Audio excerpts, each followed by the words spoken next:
In this section of the course, you're going to learn how IELTS examiners assess IELTS Task 2 essays.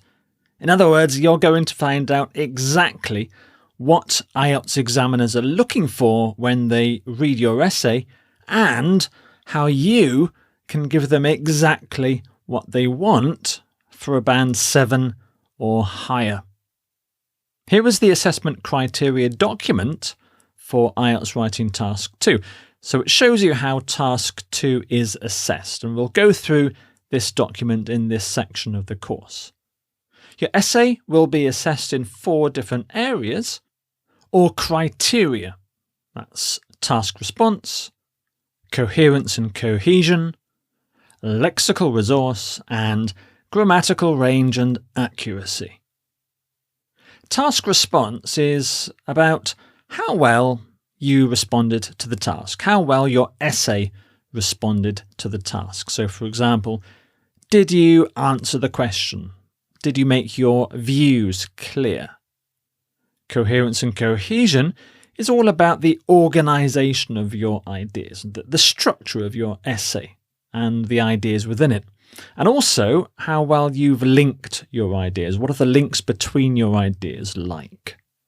Lexical resource is all about your range of vocabulary. This basically means how much vocabulary do you appear to know, how much vocabulary is in your head. And it's also about how accurately you use this vocabulary. Grammatical range and accuracy is all about the range of your grammar. In other words, how much grammar do you know? And it's also about how accurately you can use that grammatical knowledge. Together, task response and coherence and cohesion are mainly concerned about your academic writing skills, while lexical resource and grammatical range and accuracy are more concerned with your English language skills. In other words, IELTS writing is not only an English language test, it's also a test of your ability to complete a piece of academic writing. So each of these 4 criteria have a column in the band descriptor sheet, and in the columns are the band descriptors. And the band descriptors, they describe what an essay looks like at each different band. So a band 7 essay for task response looks like this. This is how you can describe a band 7 essay for task response. And in this section of the course, you're going to learn exactly what these band descriptors mean and what you need to do to meet these descriptors. Now, IELTS examiners give you a band score based only on what is written in the assessment criteria, in the band descriptors. If it's not written in the band descriptors, it won't affect your band score. In other words, there are no secret descriptors. The document actually used by IELTS examiners is very slightly different to this publicly available version. But the reason for that difference is that the examiner's document uses more technical linguistic terms, which are hard for most people to understand unless you've had an education in linguistics. So those words, those technical linguistic terms, have been taken out of the public version to help us understand it more easily. So everything you need to know is in this document. And so in this section of the course, we're going to go through this document in detail so you know what you need to do to get a band 7 or higher in Writing Task 2. In other words, you're going to learn what you need to give the IELTS examiner in return for a band 7 or higher. And I'm going to start in the next video by showing you exactly how IELTS examiners use this document to assess your essay. So go to the next video now. So how do IELTS examiners assess your essay? In other words, how do IELTS examiners use this document to assess your essay? Well, IELTS examiners compare your essay against the banned descriptors, the descriptions of essays in the assessment criteria document. So they compare your essay against the banned descriptors. And they will start by first comparing your essay against the banned descriptors in the lower bands. So for example, even if they think your essay might be around, say, band 5 or 6 for task response, then they might first quickly check your essay against band 4 to make sure your essay isn't really a band 4 essay, to make sure that you're better than band 4. So let's quickly look at band 4. So the band descriptor for band 4 task response got a bunch of statements in there, and some of those statements have some positive elements. So presents a position, presents some main ideas, but the descriptors also have some negative elements in there as well. So inappropriate, unclear, difficult to identify, repetitive, irrelevant, not well supported, and so on. So the IELTS examiner will compare your essay against these descriptors.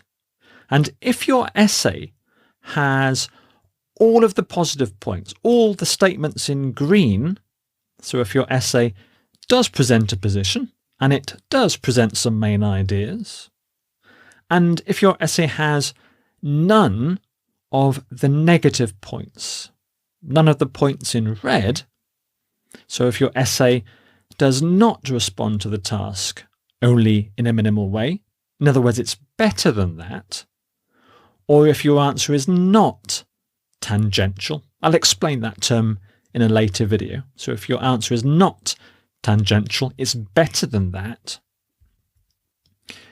then you've definitely got at least a band 4, and the examiner will look further up the sheet to band 5 to see if your essay can get a band 5.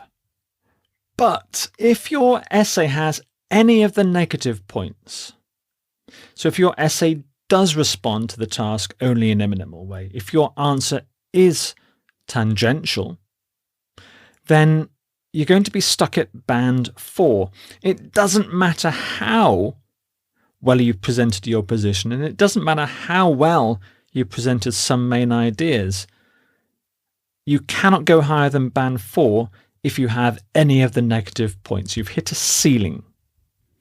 If your essay does not have all of the positive points, so if you don't present a position, if you don't present some main ideas, then you slide down from band 4 to band 3, and the IELTS examiner will check your essay against the band 3 descriptors. This is quite an important concept to understand. So if your essay has any of the negative points in a particular band, your essay is stuck at that band. You cannot go higher. And again, if your essay has all of the positive points and none of the negative points, then the examiner will look further up the sheet to the next band up. So let's go there now. Band 5. So next, the IELTS examiner would compare your essay against the band 5 descriptors to see if you can get a band 5 or if you can go even higher than that. So again, at band 5, there are some positive points, expresses a position, presents some main ideas, and there are some negative points as well. So partially, development is not always clear, no conclusions, limited, and so on. So again, if your essay has any of the negative points, then you cannot go higher than band 5. You've hit the ceiling. So if your essay addresses the task only partially, or if the format of your essay is inappropriate in places, you cannot go higher than band 5, and that's your final score for task response. If your essay does not have all of the positive points, so if you don't express a position, if you don't present some main ideas, then you slide back down to band 4, and that will be your final score for task response. But if your essay has all of the positive points and none of the negative points, then the examiner will look further up the sheet to band 6. Let's go there now. And again, at band 6, there are some positive points, addresses all parts of the task, relevant position, relevant main ideas, and some negative points as well. More fully covered than others, conclusions might be unclear or repetitive. Again, I'll explain all these terms during the course of this section of the course.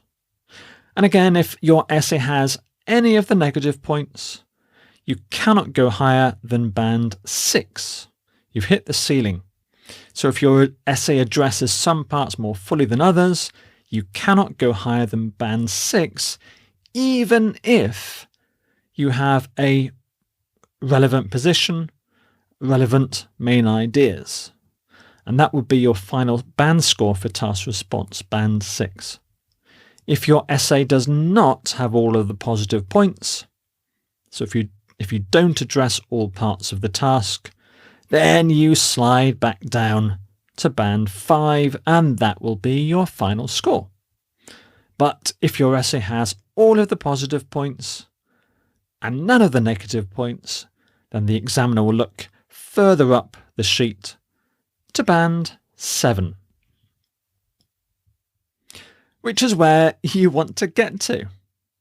And as with the other bands, there are some positive points at band 7 and also some negative points there as well.